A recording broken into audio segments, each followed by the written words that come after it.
पहलगाव हमला होऊन म्हणजे घटना होऊन 5 महिने झाले. अजून 26 घरात जे भयोत्पादक टेररिस्ट हत्या केलेल्या घरात अजूनही त्यांचं फार दुःखात आहे. तर इतक्यातच केंद्र सरकार पाकिस्तानबरोबर क्रिकेट खेळणं हे अपराध आहे, अक्षम्य अपराध आहे, चुकीचं आहे.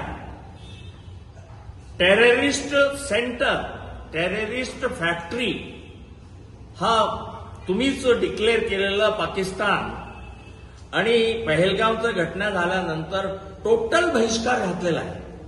पाणी सहित तुम्ही सिंधू नदी वाहायला सोडलं नाही आणि टोटल बहिष्कार घातलेलं.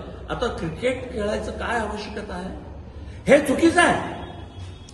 100 कोटी हिंदूंना तुम्ही द्रोह करायला लागला. 100 कोटी हिंदूंचा सुरक्षता तुम्हाला नको आहे.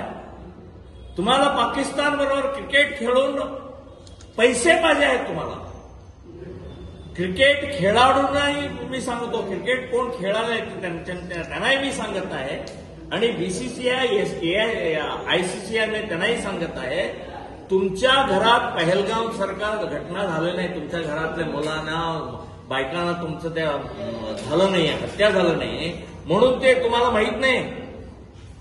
तर मी श्रीराम सेना संघटन अजून पण फार उशीर झाला नाही आहे. 14 तारीखला तुम्ही संध्याकाळी खेळणार आहे ते बहिष्कार घालावा, टोटल बहिष्कार घालावा पाकिस्तानला. 78 इयर्स रक्तपात किती केलंय काय तरी कल्पना आहे काय तुम्हाला केंद्र सरकारला? तर अजून किती पहलगाव करणार आहे, अजून किती हिंदूंना मारणार आहे तुम्ही?